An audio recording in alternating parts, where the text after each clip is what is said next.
आज हम लोग बात करने वाले हैं लोकसभा के बारे में। जैसा कि आप लोग जानते हैं, भारतीय संसदीय जो व्यवस्था है उसको 3 भागों में बांट करके अध्ययन किया जाता है। पहला होता है जिसे हम लोग कहते हैं राष्ट्रपति, दूसरा होता है जिसे हम लोग कहते हैं राज्यसभा, और तीसरा जो होता है हमें कहते हैं उसे लोकसभा। आपको मैं बता दूं कि राज्यसभा का वीडियो हमने पहले आपको प्रोवाइड करा चुका है। आज हम लोग को मेनली फोकस किस में करना है, तो लोकसभा के बारे में हम लोग को स्टडी करना है। यदि बात करें लोकसभा है क्या, तो लोकसभा को हम लोग निम्न सदन के नाम से जाना जाता है। यदि यहाँ पे ध्यान दीजिएगा, लोकसभा को निम्न सदन तो कहते ही कहते हैं, लेकिन राज्यसभा को उच्च सदन के नाम से जाना जाता है। लोकसभा को निम्न सदन और राज्यसभा को क्या कहते हैं, उच्च सदन के नाम से जाना जाता है। आगे देखिएगा, लोकसभा को अस्थायी सदन कहते हैं, जबकि राज्यसभा को अस्थायी सदन के नाम से जाना जाता है। एक बात और भी देखिए, इसे जो है लोकसभा को जनता के सदन के नाम से जाना जाता है। जनता के सदन इसलिए कहते हैं क्योंकि इसमें जो भी सदस्य होते हैं वो जनता के द्वारा चुन करके ही आते हैं। तो इस प्रकार आपको समझ में आ गया होगा कि लोकसभा का एक बेसिक कॉन्सेप्ट क्या है। समझ में आ गया।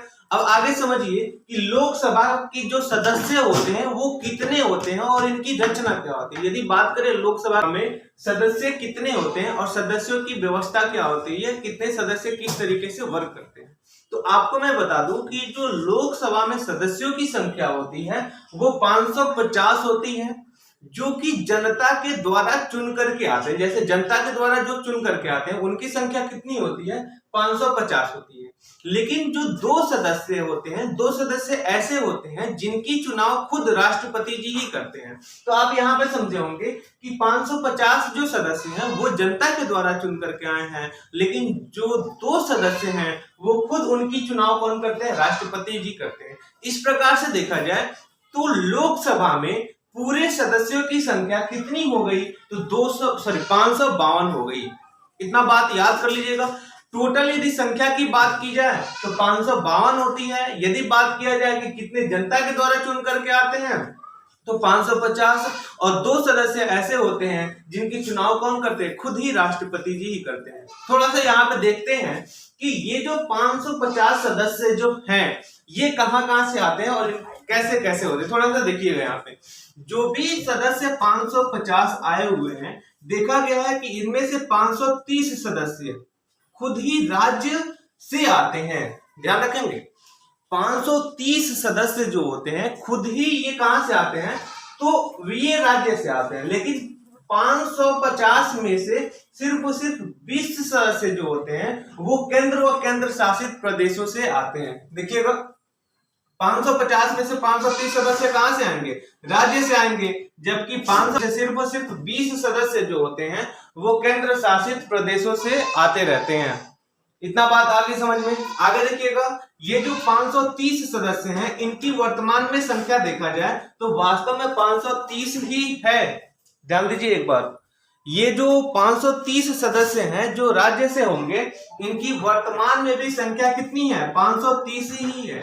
लेकिन बात करें यदि 20 सदस्यों की संख्या जो कि केंद्र शासित प्रदेशों से आते हैं, इनकी संख्या वर्तमान में 13 है। तो यहाँ पे यदि आप जोड़ेंगे तो 530 और 13 यदि जोड़ेंगे तो 500 कितना हो जाएगा, 43, 543 हो जाएगा, 543 हो जाएगा। इस तरीके से देखिए 543 ये हुए क्या, ये वर्तमान में इस टाइम संख्या हुई 550 में से। इनकी होना चाहिए कितना, 550 अधिकतम होना चाहिए, लेकिन इस टाइम इन सदस्यों की संख्या कितनी है, 543, हाँ 543 है। लेकिन एक बात थोड़ा सा ध्यान दीजिए, यदि यहाँ पे देखें तो 2 तो वे व्यक्ति होंगे, 2 वे सदस्य होंगे जो खुद ही राष्ट्रपति के द्वारा चुने जाएंगे। 2 वे सदस्य होंगे जो खुद ही राष्ट्रपति जी के द्वारा चुने जाएंगे। तो इस प्रकार से टोटल संख्या इस टाइम की वर्तमान समय की बात किया जाए तो वर्तमान समय में टोटल संख्या कितनी होती है, 545 होती है। यहाँ पे देखिएगा, बहुत ही कंफ्यूजिंग क्वेश्चन आपसे राइज किया जाता है, पूछा जाता है कि वर्तमान समय में, ध्यान रखेंगे, वर्तमान समय में लोकसभा की सदस्यों की संख्या कितनी है, तो इस टाइम कितना है, 545 है। लेकिन अधिकतम लोकसभा में सदस्यों की संख्या कितनी हो सकती है, 552 हो सकती है। दोनों में कंफ्यूजन नहीं होना चाहिए। इस टाइम अधिकतम संख्या कितनी है? 545 है, लेकिन अधिकतम कितना हो सकता है? 552 तक हो सकता है। ये डिपेंड करता है कि राष्ट्रपति जी कैसे हैं। आइए आगे समझते हैं कि ये जो सदस्य हैं, जैसे मान लीजिए 530 सदस्य हैं, इन 530 सदस्यों का निर्वाचित सदस्यों के चुनाव की, तो 530 सदस्य ये 5 वर्ष के लिए, ध्यान रखेंगे, 530 सदस्य ये खुद ही 5 वर्ष के लिए जनता के द्वारा गुप्त मतदान के थ्रू चुन करके आते हैं। ध्यान में रखिएगा, जो ये 530 सदस्य जो हैं, ये जनता के द्वारा 5 वर्ष के लिए गुप्त मतदान के फलस्वरूप चुन करके आते हैं। इनकी जो चुनाव होती है वो प्रत्यक्ष प्रकार से होती है। जैसे यदि बात करें राज्यसभा में, तो राज्यसभा की जो चुनाव होती है वो अप्रत्यक्ष होती है। मतलब वहां पे हम लोग स्वयं, मतलब जनता डायरेक्ट जाकर के इनको वोट नहीं दे सकता है। लेकिन बात करें लोकसभा की, तो लोकसभा में जनता खुद ही जाकर के अपने लोकसभा के सदस्यों को चुनाव करता है। तो इस प्रकार से यहाँ पे इनकी चुनाव कैसे होती है? प्रत्यक्ष प्रकार से होती है।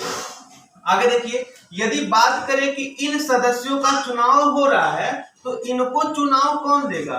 तो इनको चुनाव देने के लिए सार्वभौमिक अधिकार वाले 18 वर्षीय युवा ही जाकर के इनकी चुनाव खुद ही करते हैं। तो आपको इतनी बात अभी ध्यान में रखना है कि इन सदस्यों का निर्वाचन कैसे होता है। तो इन सदस्यों का निर्वाचन सार्वभौमिक मताधिकार वाले 18 वर्षीय जो युवा होते हैं वही जाकर के इनके चुनाव करते हैं। यहाँ पे देखिएगा, एक थोड़ा सा एक इंपॉर्टेंट टॉपिक आपको मिलेगा कि जब 61वां संविधान संशोधन हुआ, तो ये मताधिकार की आयु जो थी वो वास्तव में पहले 21 थी। मतलब आप 21 साल के होंगे तभी जाकर के आप चुनाव में वोट अपना दे सकते हैं या फिर अपना मताधिकार दे सकते हैं, वोटिंग कर सकते हैं। लेकिन जब देखा गया 21वां संविधान संशोधन में इसका जो वर्ष था वोटिंग करने की 21 वर्ष, इसको घटा करके कर दिया गया था 18 वर्ष। यानी कि जो भी 18 वर्ष की युवा पीढ़ी है इस टाइम वो जा करके अपना मताधिकार दे सकते हैं। इस अधिकार को कहा जाता है सार्वभौमिक अधिकार। ये सबका अधिकार है, आपको वोट देना चाहिए। आगे समझिए कि यदि लोकसभा के आप सदस्य बनना चाहते तो आपको कितनी आयु पूरी करनी होगी और आपके पास क्या क्या योग्यता है जिससे आप आसानी से लोकसभा के सदस्य बन सकते हैं। यदि बात करें लोकसभा के सदस्य की योग्यता क्या होती है, तो कम से कम लोकसभा के सदस्य की आयु 25 वर्ष पूरा कर जाना चाहिए। यदि वो 25 वर्ष से कम है तो वो लोकसभा का सदस्य नहीं बन सकता है। तो लोकसभा सदस्य बनने के लिए आपको कम से कम आयु कितनी पूरी करनी होगी? तो 25 वर्ष पूरी करनी होगी। यदि बात करें कि वो भारत का नागरिक हो, ना कि पता चले कि किसी अन्य देश का हो और वो आकर के यहाँ पे अपना हक जमाने लगे, तो ये बात भी नहीं होना चाहिए कि जनरली वो भारत का नागरिक होना चाहिए और 25 वर्ष अपना आयु क्या कर लिया हो, पूरा कर लिया हो। आगे देखिए, कोई लाभ के पद पे ना हो। यहाँ पे थोड़ा समझिएगा, लाभ के पद पे न होने का कारण, यदि आप लोकसभा का सदस्य बनना चाहते हैं तो आपको ये ध्यान में रखना चाहिए कि आपके पास कोई भी सरकारी नौकरी नहीं होना चाहिए। जैसे टीचिंग की नौकरी नहीं होना चाहिए। यदि आप टीचर्स की नौकरी पाना पाते हैं तो आप, जाहिर सी बात है कि लोकसभा के सदस्य में भाग नहीं ले सकते हैं। हालांकि हमारे संविधान में यह भी बताया गया है कि यदि आप लोकसभा के सदस्य बनना चाहते हैं और आप किसी लाभ के पद पे हैं तो पहले आप उन्हें इस्तीफा दे दीजिए, नोटिस दे दीजिए कि मैं लाभ के पद पे नहीं रहूंगा। उसके बाद से आप जाकर के चुनाव लड़िए, तो आप उस समय चुनाव ले सकते हैं। यानी कि आपको वर्तमान समय में यदि आपको लाभ के पद पे हैं तो आप लोकसभा के सदस्य नहीं बन सकते। आगे देखिएगा, वो सांसद के सभी नियमों का पालन करें। यदि सांसद के नियमों का पालन नहीं करेंगे तो आपको, जाहिर सी बात है कि लोकसभा के सदस्य में निर्वाचित नहीं किया जाएगा, आपको उठने ही नहीं दिया जाएगा। तो उम्मीद करते हैं यहां तक समझ में आ गया। योग्यता कितनी होना चाहिए? तो योग्यता 25 वर्ष होना चाहिए, भारत का नागरिक होना चाहिए, लाभ के पद पे नहीं होना चाहिए और सांसद के नियमों का पालन किया जाता है। आगे देखिएगा, यदि बात करें राज्यसभा में तो यहाँ पे देखिए 25 वर्ष आयु होना चाहिए किसका? लोकसभा के सदस्यों का। लेकिन राज्यसभा के सदस्यों की आयु की बात करें तो इनका कम से कम आयु कितना होना चाहिए? 30 साल होना चाहिए। लोकसभा के सदस्यों की आयु कितना? 25 वर्ष होना चाहिए। और राष्ट्रपति के पद पे यदि आप उठना चाहते हैं तो उस टाइम आपकी कम से कम आयु कितना होना चाहिए? तो 35 वर्ष होना चाहिए। आगे समझ में।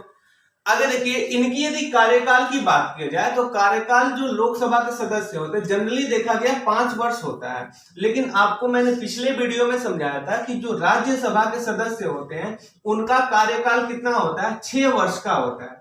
लेकिन जो लोकसभा के जो भी व्यक्ति, जो भी सदस्य हैं, उनका कार्यकाल कितने वर्ष के लिए होता है, 5 वर्ष के लिए होता है। अब एक बात थोड़ा सा ध्यान दीजिएगा, अनुच्छेद 85 कहता क्या है कि यदि आपने बहुमत खो दिया हो तो आपको कार्यकाल से बहुत पहले ही वंचित किया जाएगा। यदि आपने बहुमत खो दिया है, अपनी बहुमत मतलब बहुत ज्यादा वोटिंग नहीं मिली है, तो बहुमत खो जाने के बाद से आपका कार्यकाल घटाया भी जा सकता है। आ रहा है समझ में। आगे समझिएगा कि आपातकाल की स्थिति में अनुच्छेद 352 कहता है कि आपातकालीन स्थिति में आपके कार्यकाल को आवश्यकता से अधिक भी बढ़ाया भी जा सकता है जब तक आपातकाल खत्म ना हो जाए। तो यहाँ पे दो चीजें आपको ध्यान में रखना है। अनुच्छेद 85 कहता क्या है कि यदि आपने बहुमत खो दिया तो आपको पहले ही हटा दिया जाएगा। जनरली आपको काम कितने साल तक करना है, 5 वर्ष तक वो काम करना ही करना, लेकिन आप बहुमत खो दिए हैं तो अनुच्छेद 85 के अनुसार आपको पहले हटाया जा सकता है। लेकिन आपातकाल स्थिति में अनुच्छेद 352 के अनुसार आपको कार्यकाल को बढ़ाया जा सकता है। ये बढ़ाने की प्रक्रिया कौन करते हैं, तो जो मंत्री होते हैं वो सिफारिश करते हैं। मंत्री जो होते हैं वो सिफारिश करते हैं कि इनकी कार्यकाल को बढ़ाया जाए, तो आसानी से इनकी इनके कार्यकाल को बढ़ाया जा सकता है। आगे समझिएगा कि यदि बात करें कार्यकाल के बाद से, तो इसमें दो तरीके के मेन सदस्य आपको देखने को मिलेंगे। पहला देखने को मिलेंगे लोकसभा के अध्यक्ष, ध्यान दीजिएगा, यहाँ पे देखेंगे लोकसभा के अध्यक्ष, और एक आपको देखने को मिलेगा लोकसभा के उपाध्यक्ष। यदि हम लोग बात करें इनकी चुनाव कैसे किया जाता है, तो लोकसभा के अध्यक्ष हो या फिर उपाध्यक्ष हो, इन दोनों का चुनाव सदस्यता के बैठक के द्वारा ही चुन लिया जाता है। जैसे कि आप इसके पहले वाला जो वीडियो पढ़े थे और जो कि था राज्यसभा में देखे थे कि अध्यक्ष के रूप में वहां पे उपराष्ट्रपति जी काम कर रहे थे, लेकिन लोकसभा में आप देखे थे कि अध्यक्ष के पद पे वहां पे काम कर रहे थे उपराष्ट्रपति जी। लेकिन जाहिर सी बात है, यहाँ पे आपको समझना है, थोड़ा सा दिमाग लगाना है